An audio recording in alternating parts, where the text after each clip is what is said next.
이 세상에서 참 막막한 상황이 벌어질 때가 있는데 그중 하나가 자기 자신의 뒤를 이을 사람이 전혀 없을 때입니다. 가정으로 말하면 대가 끊기는 상황이고, 회사로 말하면 후계자가 없는 상황이고, 학교로 말하면 스승의 뒤를 이어갈, 학풍을 이어갈 제자들이 없는 상황입니다. 그래서 어느 공동체이든지 간에 다음 세대 리더를 키우고 세우는 일은 대단히 중요합니다. 올 한 해 우리의 표가 언약 안에 서 있는 견고한 미래 세대, 우리의 뒤를 이어갈 믿음의 세대들이 세워진다면 우리가 든든함을 느낄 수 있을 것입니다. 가정에서도 자녀들이 잘 자라가면 든든하죠. 왜냐하면 뒤가 더 좋을 것을 예견하기 때문입니다. 나보다 더 나은 후계자가 세워진다면 그 사회, 그 공동체는 반드시 더 좋은 공동체가 될 것입니다. 바울에게도 고민이 있었습니다.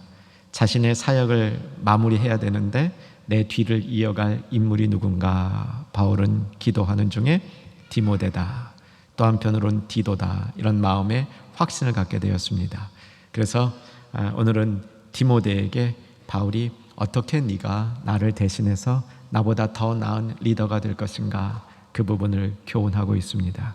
교회 안에서 영적인 리더십을 어떻게 가져갈 것인가, 정말 영적인 전문가가 되는 길은 무엇인가, 이 가르침을 주고 있는데 놀랍게도 이 가르침은 교회 안에서만 적용되는 것이 아니라 일반 사회에서도 적용이 됩니다. 일반 사회에서 내가 리더십을 갖고 정말 그 사회를 이끌어가는 사람이 되기 위해서, 우리가 다음 세대를 사회 안에서도 그런 리더로 키우기 위해서 오늘 가르침은 우리에게 대단히 중요한 교훈을 주고 있다, 이렇게 확신이 드는 겁니다. 바울은 디모데를 아들이라고 부릅니다. 참 아들이라고 부르는데, 여러분이 영적인 아버지와 아들 관계가 어떤 관계냐면 같은 믿음을 공유하고 있는 겁니다. 믿음의 DNA가 똑같은 겁니다. 그러니까 아들이란 말은 똑같은 믿음의 DNA를 전수한 대상이라는 것이기 때문에 이들은 동역할 수밖에 없습니다. 하나가 될 수밖에 없습니다. 똑같은 원리대로 사역을 할 수밖에 없는 겁니다. 바울은 그런 영적인 아들 디모데를 얻은 겁니다.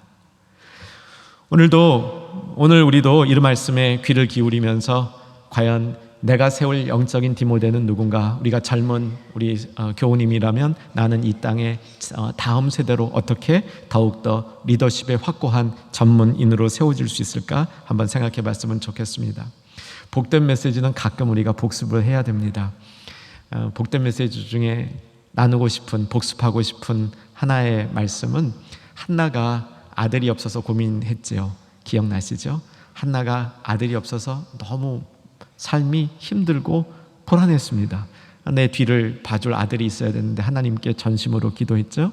그때 기도할 때 얼마나 열심히 기도했는지 기도하는 모습이 제정신이 아닌 사람인 것 같았습니다. 그 모습을 성경은 뭐라고 표현하냐면 하나님과 심정을 통했다. 무슨 뜻이냐면, 하나님, 내가 아들이 없습니다. 하나님이 뭐라고 답하셨다고요? 나도 아들이 없다. 그러니까 나는 내 아들을 구하는 그 간절함으로 다가갔는데 하나님께도 아들이 없음을 알고 자기에게 주신 아들을 하나님께 바치는 거죠. 이게 영적 아들인 겁니다. 이렇게 믿음은 이런 모습으로 대를 이어져야 하는 것이죠. 바울이 디모데를 향한 마음이 그랬습니다. 그래서 디모데에게 진심으로 오늘 말씀을 주는 겁니다.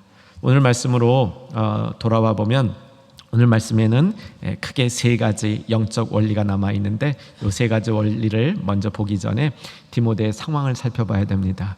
자, 먼저 오늘 본문 12절을 보겠습니다. 앞부분만 읽습니다. 누구든지 내 연소함을 업신여기지 못하게 하고, 계속 갑니다. 오직 말과 행실과 사랑과 믿음과 정절에 있어서 믿는 자에게 본이 되라. 바울이 디모데를 리더로 키우고 싶었는데 디모데에게 약점이 있었습니다. 어떤 약점입니까? 나이가 너무 어리다는 거죠. 연소하다 이렇게 되어 있습니다. 몇 살인지는 모르겠습니다. 그러나 바울의 뒤를 잇기에는 상당히 어렸던 것 같습니다. 나이가 이 당시 바울이 한 60세쯤 된 것으로 추정이 되니까 디모데의 나이는 30 초반, 어쩌면 20대일 수도 있고요. 그거보다 더 어릴 수도 있다고 보입니다. 어쨌든 우리 사회와 마찬가지로 유대인 사회도 나이가 중요했기 때문에 경험이 없고 연소한 디모데가 바울의 뒤를 잇는다는 것은 다소 불안해 보였습니다. 그래서 바울은 그러한 약점을 이길 수 있는 방법으로 진정한 영적인 리더십을 가진 영적인 전문가가 되라라고 얘기합니다. 여기 예배드리는 모든 충현의 가족들은 지금 지내고 있는 직장에 있는 분도 있고 직장을 지금 갖지 않고 있는 분도 있을 수 있지만 어느 사회이든 어느 공동체이든 소속이 돼 있고 그 공동체 안에서 꼭 필요한 리더십을 발휘해야 된다고 믿습니다. 그리고 저는 여기서 예배드리는 모든 충현의 가족들이 자기가 일하는 일터에서 삶터에서 집터에서 전문가이기를 소망합니다. 무엇을 하든지 간에 그저 똑같은 일을 답습하면서 같은 모습으로 남아있어 나이가 들매 따라 퇴보하는 사람이 아니라 정말 전문가로, 영적인 일이면 영적인 일에, 세상적인 일이면 세상적인 일에 전문가로 세워지기를 기대하며 이 기도 제목을 주님 앞에 올리는 것입니다. 누구든지 현실적으로 리더가 되려면 약점이 있습니다. 사도 바울이 보기에는 디모데가 나이가 어린 것이 흠이었지만 여러 종류의 사람들은 각각 다른 약점을 가지고 있습니다. 나이가 많은 것도 약점이 될 수 있고요. 나이가 어린 것도 약점이 될 수 있습니다. 말을 잘하는 것도 약점이 될 수 있습니다. 왜냐하면 말을 너무 많이 하기 때문에. 말을 못하는 것도 물론 약점이 되고요. 육체가 약하다는 것은 더할 나위 없이 약점이지만 육체가 너무 강하고 너무 잘생겼다는 것도 때로는 약점이 될 수 있습니다. 우리에게는 어떠한 경우에도 어떤 공동체에서 리더로 세워질 때 약점이 없는 사람은 없는 것 같습니다. 혹 지금 제 말에 동의 안 하는 분이 몇 분 계신 것 같은데 목사님 모르셔서 그렇죠. 저는 약점이 없는 완전체입니다. 이런 분이 계실 수도 있을 것 같아요. 제가 정중하게 권해드립니다. 선줄로 앉아는 넘어질까 조심하라. 우리에게는 약점이 없을 수가 없습니다. 그래서 어쩌면 리더로 세워진다는 것은, 전문가가 된다는 것은 약점을 걸림돌이 아니라 디딤돌 삼아서 그럼에도 불구하고 그 위에 세워지는 그런 사람들이라 보입니다. 잠시 생각해 보십시오. 나의 약점은 무엇입니까? 몇 가지 금방 발견할 수 있으리라 생각합니다.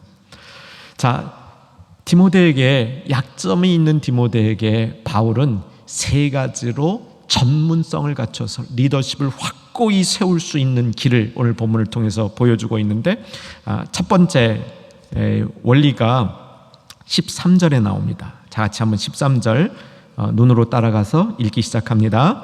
내가 이를 때까지 읽는 것과 권하는 것과 가르치는 것에 전념하라. 뭐라고 얘기하냐면 읽는 것, 권하는 것, 가르치는 것에 전념하라. 이 세 가지를 한데 묶으면 기본에 충실하라, 그런 겁니다.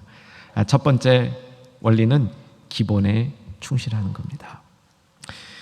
두 번째는 14절 15절에 나오는데 14절 제가 읽겠습니다. 내 속에 있는 은사 곧 장로의 회에서 안수받을 때 예언을 통하여 받은 것을 가볍게 여기지 말며. 여러분이 읽습니다. 이 모든 일에 전심전력하여 너의 성숙함을 모든 사람에게 나타나게 하라. 두 번째 원리 뭐겠습니까? 전심전력하라라는 겁니다. 세 번째 원리 찾습니다. 16절 봅니다. 같이 읽습니다. 내가 내 자신의 가르침을 살펴 이 일을 계속하라. 이것을 행함으로 내 자신과 내게 듣는 자를 구원하리라. 세 번째 원리는 계속하라는 겁니다. 자, 한번 정리하고 갑니다. 첫 번째 원리가 기본에 충실하라. 두 번째, 전심전력하라. 세 번째, 일을 계속하라. 이 원리대로 따라가면 바울은 디모데가 충분히 바울보다 나은, 바울의 뒤를 이을 그런 그 사역을 감당할 수 있으리라 믿었던 것이죠. 여러분, 이 말씀을 기억하면서 우리도 이 말씀 따라서 우리의 영적인 부분과 삶에 필요한 부분들을 훈련할 수 있기를 소망하며 제안합니다. 첫 번째 뭐였냐면 기본에 충실하라. 기초는요, 처음부터 기초가 튼튼하게 만들어야 됩니다. 모든 일들은. 그리고 기초를 튼튼하게 하는 일은 계속 반복해야 됩니다. 한 번 하고 끝나는 것이 아니고 또 하고 또 하고 또 해야 되는 거죠. 미국 프로 스포츠 선수들이 중요한 게임을 앞두면 어떤 훈련을 하냐면 기본기를 다지는 훈련을 한다고 합니다. 예를 들면 농구 선수들은 패스하는 훈련, 야구 선수들은 공 던지는 훈련, 가장 기본적인 것, 제일 처음 운동을 배울 때 했던 그 일을 반복적으로 한다고 합니다. 좋은 방법인 것 같아요. 아마 음악을 하시는 분도 큰 음악 이 공연이나 퍼포먼스를 앞두고는 기본적인 것들을 다지는 시간이 필요하리라 생각을 합니다. 피카소 아시죠? 당대 최고의 화가 중에 하나인데 그가 그린 그림은 이해하기가 좀 어렵습니다. 큐비즘이라 그래가지고 삶의 여러 요소들의 한 면들을 따서 융합시켜 놓은 건데, 융합시켜 놓으니까 기가 막힌 어떤 부분을 보이기도 하지만 우리 같은 사람들은 봐도 이해가 안 됩니다. 그런데 피카소가 10대 중반에 그린 그림을 보면요, 그림이 너무 아름다워요. 그러니까 큐비즘이라는 아주 고도로 발달된 전문적 영역으로 가기 전에 그는 기본적인 걸 이미 다 마스터한 겁니다. 10대 때 그린 그림이 그 당시에 다른 어떤 화가의 그림보다, 성숙한 상태의 화가의 그림보다 제 눈에 볼 때는 그 이상의 그림의 멋이 있습니다. 프로가 되기 위해서는, 전문가가 되기 위해서는 많은 연습을 해야 되죠. 그 연습하는 과정을 통해서 기본에 충실한 것. 그래서 사랑하는 충현의 가족들을 축복하기 원합니다. 사랑하는 여러분, 모든 원리, 특별히 영적 원리에 있어서 기본에 충실한 성도 되기를 주의 이름으로 축원합니다. 자, 영적 원리의 기본적인 것 세 가지를 뭐라고 요약했냐면 읽는 것과 권하는 것과 가르치는 것 입력하셔야 됩니다. 읽는 것과 권하는 것과 가르치는 것, 이것을 영적의 기본적인 원리라고 했습니다. 읽는 건 말씀을 읽는 것을 의미하지요. 근데 말씀을 읽는 동안 우리는 이 삶에 적용하는 원리로서 내가 내 삶의 자리에 필요한 모든 것들을 배우겠다는 그 배움에 깨어있고 열려있는 자세를 갖는 겁니다. 하나님 말씀을 읽을 때 그런 마음으로 읽어야 되는 거죠. 내가 더 하나님 말씀을 아는 지경을 넓히리라, 이런 마음으로 말씀을 대해야 되는 거죠. 우리의 삶의 모든 자리에 이 가르침이 확대 적용될 수 있는 겁니다. 그러면 권하는 것과 가르치는 건 뭡니까? 읽은 것을 기초로 그 위에서 일어나는 현상인데, 권하는 것은 그 의미가 내가 삶에 완전히 익혀서 내 삶에서 배어 나오는 것으로 상대에게 제안하는 것이 권하는 겁니다. 어설프게 하는 게 아닙니다. 잠깐만 기다리세요, 내 노트 좀 펴볼게요, 이러고 얘기하는 게 아닙니다. 자기의 삶에 배어있기 때문에 자기의 삶 속에서 그것이 우러나오는 것, 이것이 권하는 겁니다. 여러분, 기본에 충실하면 삶에서 우러나오는 실력들이 있다는 겁니다. 그때 정말 그 자리에서 나오는 실력들은 이 권하는 것에 해당하는 것이죠. 읽는 것은, 가르치는 것은 뭐냐면 정확하게 가르치는 겁니다. 그래서 이게 잘못된 것과 옳은 것을 구별할 수 있는 건데, 이것도 우리 삶에 적용해 보면 정확히 알아야 되죠. 제가 한국에 와서 느낀 건데, 특별히 신학교 학생들에게 느낀 건데, 우리 신학교 학생들은 보니까 아는 것도 없고 모르는 것도 없어요. 아마 여러분도 그럴 것 같아요. 우리 한국 문화가 좀 그런 기운이 있는 것 같아요. 다 아는데 보면 제대로 아는 게 없어. 그러면 모르냐? 아니야, 또 다 알아. 들어본 건 다 있어. 이게 우리 문화의 특징인 것 같아요. 근데 가르치는 것은 정확해야 됩니다. 그래서 정확하게 제시할 수 있어야 됩니다. 이게 기본에 충실한 겁니다. 여러분, 기본에 충실하시기를 마음속에 소망하십시다. 영적인 기본에 충실하고 내 삶의 자리에서 기본이 충실할 때, 그때 리더십을 가진 전문가로, 나이가 어려도 아무도 그를 쉽게 볼 수 없는 사람으로 세워줄 수 있다. 바울이 그렇게 가르쳐 주는 겁니다. 자, 다시 한번 13절을 보면 읽는 것과 권하는 것과 가르치는 것에 뭐 하라? 전념하라. 이 전념하라는 말에 그 담긴 의미는 내 영혼이 거기에 담겨 있다는 거예요. 전념하면 영혼이 담겨 있잖아요. 그죠? 여러분, 기본에 충실해진 그 결과가 뭐냐면 그 일을 하는 동안 영혼이 담겨 있는 겁니다. 기본에 충실한 사람은 그 일할 때 그 속에 영혼이 묻어납니다. 이 교회 봉사하는 것도 그래야 될 줄로 압니다. 수전을 할 때에도, 찬양을 할 때에도, 교회에서 어떤 섬김을 할 때에도 그 사람 속에 영혼이 있어야죠. 영혼이 담겨 있어야죠. 그래야 그 사람이 정말 기본에 충실한 사람이라는 것을 알게 되는 거죠. 요즘에 영혼이 없는 이야기하는 경우 많이 있습니다. 그렇죠. 영혼이 없는 행동도 많이 있습니다. 그러나 정말 리더십을 발휘하고 그 속에 영향력을 주는 사람이라면, 선한 영향력을 주고 살기를 원한다면 내가 하는 기본적인 일 속에 나의 영혼이 담겨 있어야 되는 것이죠. 특별히 충현의 차세대를 이 말씀으로 축복하기를 원합니다. 두 번째, 첫 번째는 기본에 충실한 거고요. 두 번째 뭔지 제가 까먹었는데 여러분이 좀 도와주시기 바랍니다. 뭐였죠? 감사합니다. 한번 같이 하십시다. 전심전력하라. 전심전력하는 그 경험이 우리 삶 가운데 이미 까마득한 옛 추억이 됐다면 여러분 다시 이 열정을 키우셔야 됩니다. 전문가는 인생의 어느 시기에 있든지 간에 한 번은 전심전력한 사람이고, 진정한 전문가는 전심전력하는 것을 놓지 않습니다. 저에게는 소망과 기도가 있는데 우리 충현의 어르신들도 주님 앞에 갈 때까지 전심전력하는 삶을 살 수 있기를 간절히 소망합니다. 전심전력은 전문가라면 누구에게나 나타나는 것인데, 전문가는 많은 지식과 재주가 있는 사람이 아니라 자기가 하는 일에 철두철미한 사람이라는 거죠. 자기가 하는 일에 철두철미한 사람만이 진심으로 이 전문 위치에 올라갈 수 있는 겁니다. 프로들은 결코 허술하지 않습니다.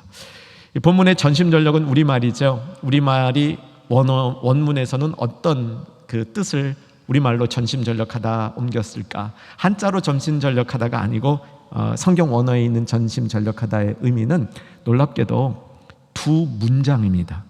두 문장이 우리말에서는 한 단어로 압축되었습니다. 잘 압축했어요. 너무 훌륭한 번역이라고 저는 생각을 합니다. 헬라어에 있는 두 문장 중에 첫 번째 문장은 뭐냐면, 고통이 있더라도 수고스럽더라도 계속 훈련하는 상황을 보여줍니다. 그리고 두 번째는 그 일에 몰입하는 겁니다. 이게 전심전력입니다. 고통스럽고 수고스럽더라도 내가 그 일을 연습하고 그 일을 계속하는 일에 몰두하고 있는 것이 전심전력의 모습이라는 거죠. 전심전력할 때 우리는 그 일에 애착이 생깁니다. 이 애착은 좋은 집착입니다. 사실 집착이라는 건 좋은 말이 아닙니다. 그런데 영적으로 좋은 애착을 갖고 있는 것, 이건 좋은 겁니다. 애착을 갖고 있으면서도 즐기는 겁니다. 전심전력할 때는 그 일을 즐기게 되어 있습니다. 기쁨으로 하게 되어 있습니다. 그래서 전심전력의 모습은 우리 삶 속에 놓쳐서는 안 되는 진정한 성도의 모습이기도 하는 겁니다. 다시 한번 축복합니다. 전심전력하십시오. 여러분 믿거나 말거나 저는 한동안 1세기에 살았었습니다. 한 10년 정도를 1세기에 살았던 것 같아요. 그래서 목회의 부름을 받고 이제 담임 목회를 시작하면서 20세기로 나와 보니까 이게 너무 적응이 안 되는 거예요. 제가 목회를 시작한 것은 1990년대 후반이었기 때문에 20세기였습니다. 근데 너무 적응이 안 되는 거예요. 지난 금요 집회 때 니고볼리에 관한 말씀을 쭉 전달을 했습니다. 니고볼리 말씀을 들은 다음에 비서실에 있는 한 분이 저한테 그래요. 목사님, 꼭 니고볼리에 다녀온 것 같아요. 그러시는 거예요. 제가 그 얘기를 이렇게 듣는 순간 제가 한동안 살았던 1세기 생각이 났습니다. 저는 1세기에 살았던 그 습관 때문에 니고볼리를 갔었을 때 니고볼리만 간 게 아니고요. 바울이 니고볼리에서 그 로마로 배를 타고 가거든요.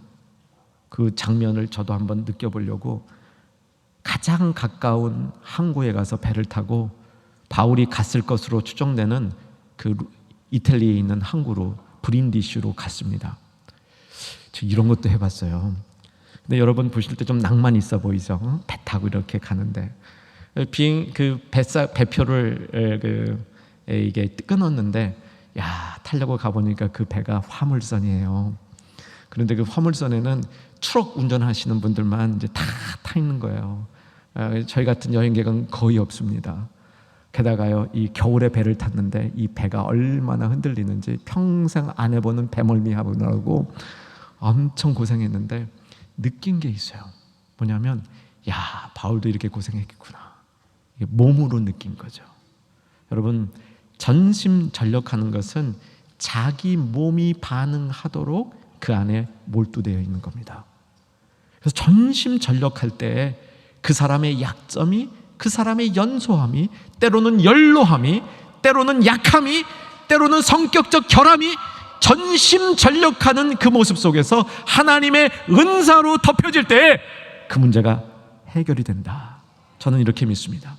여러분, 은사가 우리에게 다가올 때 내가 갑자기 새로운 사람이 되는 게 아닙니다. 은사가 나에게 들어올 때 나의 약점을 넘어서는 다른 강점이 나타나는 겁니다. 그리고 약점이 약점으로 적용될 그때 그 약점이 오히려 겸손의 강점으로 나타나게 되는 거죠. 약할 때 강함 되시고. 그럼 전심전력 할 수 있으려면 오늘 본문이 중요한 키워드를 하나 가르쳐주고 있는데 같이 한번 확인해 보아야 됩니다. 14절, 아까 제가 읽었으니까 이번은 여러분이 읽습니다. 시작. 내 속에 있는 은사 곧 장로의 회에서 안수받을 때 예언을 통하여 받은 것을 가볍게 여기지 말며. 은사가 있을 때 그 은사가 우리를 전심전력하게 만듭니다. 한번 가만히 생각해 보십시오. 우리가 정말 전심전력하며 살았던 그 모습을 되짚어 보면 세 가지 중에 한 가지입니다. 첫째, 상황이 나를 그렇게 몰아간 겁니다. 어쩔 수 없이 우리는 전심전력하며 살은 그런 경험들이 있습니다. 예를 들면 고3 입시생들. 두 번째는 내가 너무너무 이게 하고 싶어가지고 이걸 내가 성취하고 싶어서 전심전력한 경우도 있습니다. 내가 성공하기 위해서 전심전력한 그런 그 경험이 있을 수도 있습니다. 그런데 진짜 전심전력 중에 아름다운 부분은 은사가 있기 때문에 하는 전심전력이죠. 두 번째와 세 번째는 이렇게 다릅니다. 내가 개인적으로 인간적으로 잘하고 싶었던 전심전력의 대상들은 그래도 세상이 알아주는 겁니다. 그런데 세상이 별로 안 알아주는 일에 전심전력할 수 있는 것은 은사가 있기 때문입니다. 여러분, 은사 발견하시기를 주 안에서 소망합니다. 그럼 은사 발견 어떻게 하는가? 제가 가지고 있는 한정된 지혜로는 은사가 있는 일에는 세 가지 특징이 나타납니다. 첫 번째, 은사가 있는 일을 하면 잘합니다. 그래서 처음부터 주목을 받아요. 은사가 있는 일을 하면. 근데 그것만 갖고는 안 돼요. 두 번째가 또 중요합니다. 재미있어야 돼요. 어떤 일은 잘은 하는데 재미없는 일이 있어요. 하려면 부담되는 일이 있습니다. 이거는 은사가 있는지 점검해 봐야 되고요. 은사가 있는 일은 재미있어요. 잘하고 재밌습니다. 또 하나 있습니다. 은사가 있는 일을 하면요, 계속 창의적인 아이디어가 떠오릅니다. 은사가 없는 일을 하면 똑같은 일을 그냥 그대로 반복만 하게 되는 거죠. 다람쥐 쳇바퀴 돌듯이. 사랑하는 여러분, 은사가 있습니다. 하나님은 하나님의 일꾼에게 하나님의 일을 하라고 은사를 주시고요, 하나님의 사람들이 이 세상을 살아가기에 충분한 은사를 줍니다. 저는 확실히 이 점을 믿고 있습니다.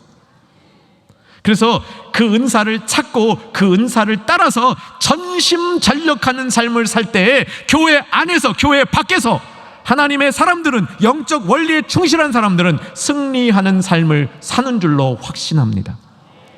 바울은 이 점을 디모데에게 가르쳐주고 있는 거죠. 바울이 디모데에게 가르쳐주는 모든 원리들은 자기가 배워서 자기 안에서 실험해보고 확증된 것만 가르쳐주고 있습니다. 바울 자신이 경험한 것들, 이것을 디모데에게 전해주고 있는 것이죠. 은사를 따라 전심전력할 때에 우리가 꼭 조심해야 될 것 하나를 가르쳐주는데, 아까 14절 읽었을 때 그 은사를 끝부분에 가볍게 여기지 말며, 한 번 더 따라할까요? 은사를 가볍게 여기지 말자. 아멘 하셔야 됩니다. 예. 하나님이 주신 은사를 가볍게 여기면 안 됩니다. 은사를 가볍게 여기는 모습은 두 가지 극단의 양상으로 나타나는데, 하나는 가볍게 여겨서 은사를 안 쓰는 겁니다. 에이, 이거 별거 아닌데. 우리 그리스도인들이 의외로 겸손합니다. 겸손해야 되지 않을 때. 그래서 주신 은사가 분명히 귀한 건데, 에이, 겸손하게 이걸 내가 자꾸 드러내면 안 되지 하고 안 사용하는 거, 이거 가벼이 여기는 겁니다. 은사는 마르고 닳도록 사용해야 됩니다. 은사는 자주 잘 사용해야 되는 거죠. 또 다른 극단은 뭐냐면, 은사를 너무 안 사용하는 게 아니라 너무 함부로 사용하는 겁니다. 함부로. 예를 들면 안수하는 능력이 있는 분들이 안수하는 걸 막 함부로 사용해요. 그건 하나님이 주는 은사니까 하나님이 역사하셔야 작동이 되는데, 자기 것처럼 막 함부로 사용하는 경우 있어요. 이것도 은사를 가볍게 여기는 모습입니다. 한번 축복권이라는 걸 예를 들어보세요. 저는 축복권이 하나님이 믿는 성도에게 주신 아주 중요한 은사라고 생각을 하는데, 어떤 분들은 이 은사를 가벼이 여겨 그래서 안 사용해요. 뭐 나 같은 사람이 축복을 해.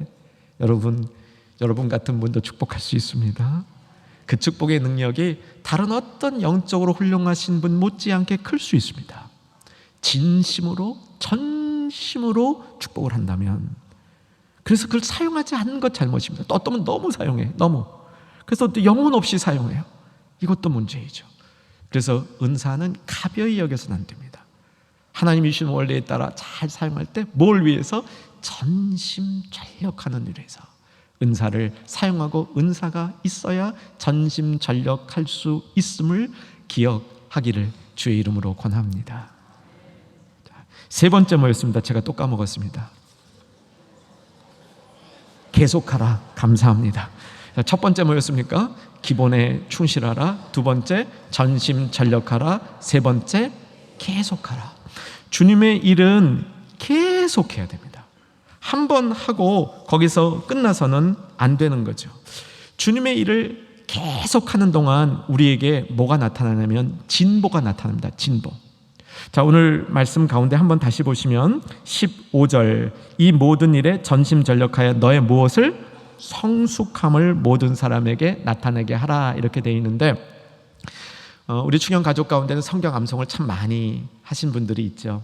성경 암송 많이 하시는 분들이 이런 그 말씀을 가끔 하세요. 목사님, 저는 성경 그 번역이 바뀌는 게 싫습니다. 옛날 다 암송해놨는데 바뀌어버리면 새로 암송해야 되니까. 옛날에 암송하신 분들 한번 저를 좀 도와줘 보세요. 옛날 번역에 의하면 전심전력하여 너의 두 글자예요. 진보. 아멘. 너의 진보를 나타내라, 이렇게 번역이 돼 있었는데, 개역 개정으로 오면서 성숙함을 나타내라, 이렇게 바꿨어요. 진보가 더 나은 것 같아요. 왜냐하면 우리가 전심전력할 때 그 결과가 있어야 돼. 전심전력, 계속 전심전력을 하잖아요. 그 결과가 있어야 돼. 그 결과가 뭐냐면 진보가 있어요. 진보. 사랑하는 여러분, 같은 모습으로 주님 앞에 영적으로 오래 남아있는 것 훌륭합니다. 그런데 그것을 가지고, 그 은사를 가지고 세상에서 살았던 모습은 진보가 나타나는 겁니다. 진보가 반드시 나타나는 성도 되기를 주 안에서 소망합니다. 이것이 내가 진정한 리더십이 있는 전문가라는 걸 보여주는 겁니다. 전문가는요, 계속 발전해야 됩니다. 그 자리에 머물러 있는 사람은 전문가가 아닙니다. 저는 할렐루야 찬양대가 찬양의 전문가 되기를 주 안에서 소망합니다. 매번 진보해야 되는 거죠. 6개월이 지났을 때, 1년이 지났을 때 작년에 비해서 진보가 나타나야 되는 겁니다. 왜? 전심전력하지 않았어요. 계속했지 않습니까? 기본에 충실하지 않습니까? 그러면 진보가 나타나야 하는 겁니다. 제가 학자의 길을 가려다가 목회자가 되면서 주님 앞에 간절히 기도했던 기도 제목이 있습니다. 지금도 이 기도 제목은 저의 세 손가락 안에 들어가는 기도 제목인데, 저는 제가 은퇴할 때까지 계속 말씀을 전하는 이 능력이 진보되었으면 좋겠습니다. 은퇴한 후에는 더 진보됐으면 좋겠습니다. 저의 소망이에요. 주변에 선배 목회자들을 볼 때 한때 잘 전하시다가 지날수록 쇠퇴해지는 그런 모습을 보여주시는 선배분들이 계셨습니다. 장로님들도 마찬가지. 한때 내가 교회를 이렇게 섬겼는데, 그런데 시간이 지난 다음에는 그 모든 것들이 사라진 그런 모습들이 우리에게 보여지기도 하죠. 여러분, 진보를 보여야 됩니다. 전심전력하면 진보가 나타나게 돼 있다는 거예요. 그 진보는 성장 과정까지를 포함하는 겁니다.